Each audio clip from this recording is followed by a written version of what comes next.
All right, welcome to problem number 2058. And this one talks about that we need to find the minimum and maximum number of nodes between critical points. Now, what are critical points? A critical point in a linked list is defined as either a local maxima or a local minima. Now, what are these? A node is a local maxima if the current node has a value strictly greater, that means it has to be greater, not greater or equals, than the previous node and the next node. Okay. Similarly, a local minima is a node if the current node in hand has a value strictly smaller than the previous node and the next node. Okay. So note that a node can only be a local minima or a local maxima, or in turn a critical point, if there exists both a previous node and the next node, right? So this basically tells that the first node can never be a critical point, right? So can be the last node, right? Because the first node has a next node, but it does not have a previous node that comes before it. And for the last node, it has a previous node that comes before it, but it does not have another node after it. So this two, or whatever linked list that you have, can never be, these two nodes can never be critical points. Now, given a linked list had return an array length of 2 containing the mean distance and the max distance, where mean distance is the minimum distance between any two distant critical points, and max distance is the maximum distance between any two distinct critical points. If there are fewer than 2 critical points, return -1 and -1. Okay, so what's really happening over here is you need to find out the set of all critical points, and then you need to find the minimum distance between 2 critical points that you have, and also the maximum distance. So one way, my approach is to find all the points or the indices where you find critical points. And then once you find the indices, then you can find the smallest distance between any of those 2 points, or the largest distance between any of those 2 points. That's the answer. If you don't even have 2 critical nodes to begin with, then you know that you can't compare, so you're going to return a -1 and -1. That's the strategy. So to do so, what I'm going to do is I'm going to iterate through this list, right? And for every node in hand that I have, I'm going to check if it's a critical point or not. If it is a critical point, I'm going to append that the node's index into an array, all right? So that array is eventually going to contain all the indices of the critical points, and then I know what the indices are, and then from those indices I could find the minimum distance between those indices, the maximum distance between those indices, right? And that's going to be the array that I'm going to return, the minimum distance and the maximum distance. That's it. So let's do one round of iteration for this example. I'm going to start off with 5. Is 5 a critical point? It can never be, because it does not have a node before it, right? So 5 is not a local minima or a local maxima. So it's not a critical point, all right? So this is my first index, right? Then I'm going to the second index, okay? And then I'm going to see if is 3 a critical point? Well, 3 is greater than what comes after it, but is it also greater than what came before it? No, therefore it can't be a local maxima. 3 is also smaller than what came before it, but is it smaller than what comes after it? No, so it can't be a local minima either. So it's not a critical point. So it's nothing. So we go to 1, which is index value of 3. We check, is 1 a critical point? Yes, because 1 is smaller than both what comes before it and what comes after it. So it's a local minima. So I'm going to append this index into my set of critical points. So I'm going to call this list as CP, and I'm going to put 3 over here, okay? Then I'm going to go to 2. What is 2? Well, 2's index is 4. Is it a local minima or a local maxima? Well, 2 is greater than 1, but it's not greater than 5, so it's not a local maxima. 2 is definitely smaller than 5, but it's not smaller than what came before it, so it's not a local minima either, all right? So I'm going to move on to this index, 5. Is 5 a local minima or a local maxima? Yes, because 5 is greater than what came before it, and also greater than what comes after it. So I'm going to put 5 over here because it's a critical point. Then I move to 1. Well, what is 1? 1 is smaller than what came before it. It's also smaller than what comes after it, right? So it's 6. The 6 is going to be appended here, all right? And then 2, I move on to 2, which is index number 7. And it can't be a local minima or local maximum because it's the last index, all right? So this is the set of critical points that I have. Now I need to find the minimum distance and the maximum distance, all right? So since these are indices and they came one after the other, they're all sorted, right? So the maximum distance is very easy to find. You just subtract this last number from you just subtract the first number from the last number, all right? So the max is going to be CP of -1, which is the last index, minus CP of 0. Okay, so over here, that's 3. All right. What's the min? So to find the min, you just need to, because you don't have a quick hack to do that, right? In order of one computation. What you have to do is you have to iterate and find all the distances between these points, right? And find the one that's smaller. So you subtract 5 and 3 from each other, then you subtract 6 and 5. So 5 and 3 gives you 2, and 6 and 5 gives you 1. So the mean is going to be 1, right?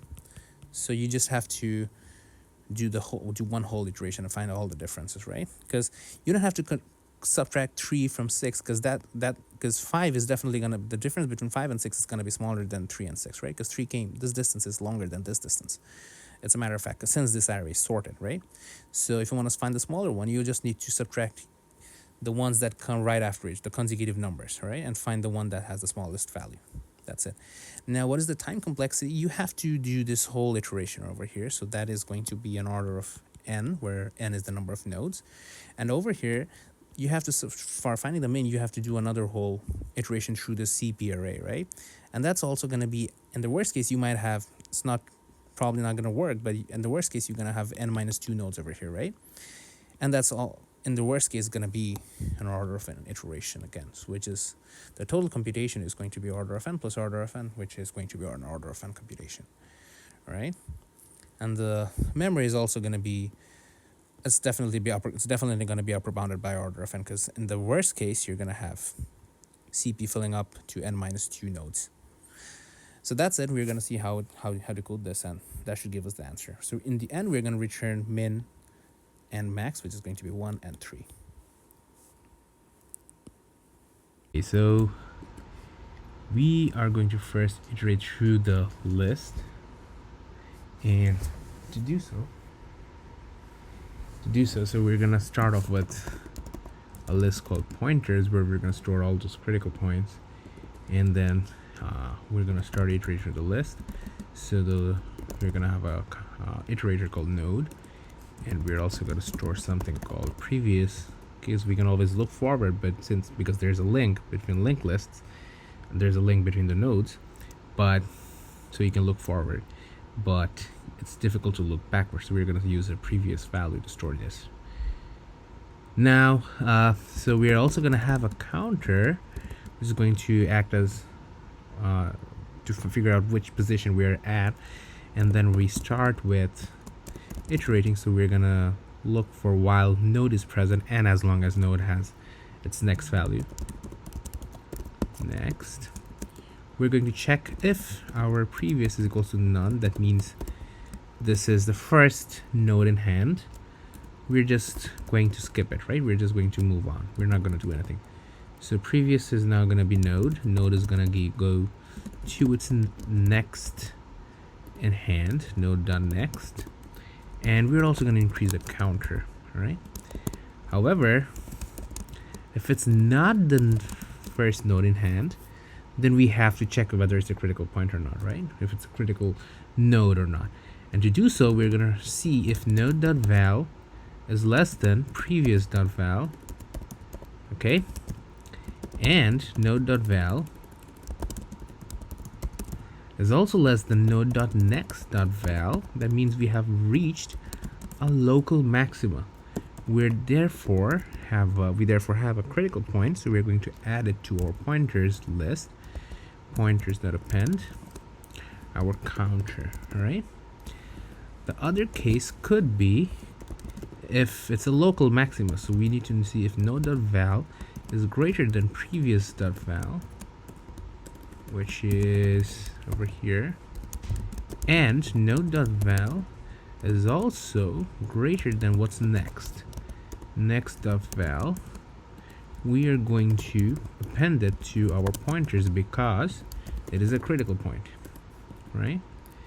So it is a critical node. And then after that, we're just gonna go on with the next step, which is going to be priv is equals to node is equals to node.next, same as what we have done before, and we're going to increment counter. This gives us all of our critical nodes. Okay, now what we need to do, we need to find, so we have the position of those critical points. What we have to do is we have to find the smallest distance and the maximum distance. All right. Okay, to do so, we're going to do this first. We're going to first check if our pointers is equals to the first thing. Okay, so we need to get out of this list. So the first thing that makes sense is whether we have anything in the pointer or not. If the pointer is still blank as it is, then we're just going to return we found nothing, so we're going to return -1 and 1, right? And that would be my step 1. Okay, the next step is we need to find the maximum distance and the minimum distance, right? So we know the maximum distance is going to be the distance between the last item, or the last item in the pointers, and the first item in the pointers, right? So maximum distance is going to be pointers of the last item minus pointers of 0, correct? And minimum distance is something we need to find, so we're going to initialize it with a very high value, so math.inf, and we're going to check for I in range, which is we're going to start from the second item, right, and get the difference. You could also do the opposite. You could start from the 0th item and go 1 less, and we're going to check if pointers I minus pointers I minus 1 is less than whatever we have for minimum this. We're going to make minimum this, or minimum distance, we're going to update it, minimum this as equals to this, right?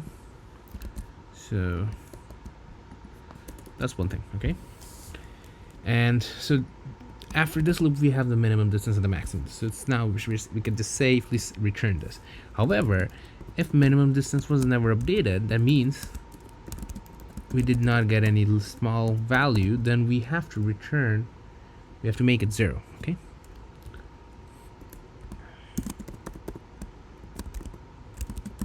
okay, and then the last step is if our min this, if this array, if they're both 0,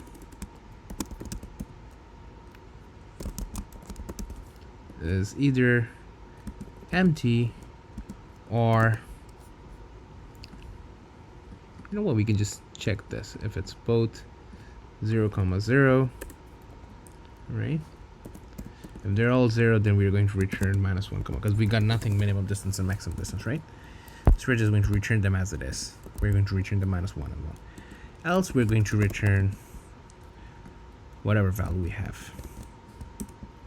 Okay.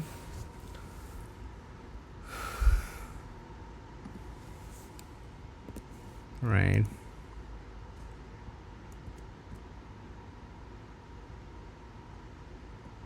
Okay. Well, that's a good solution. All right.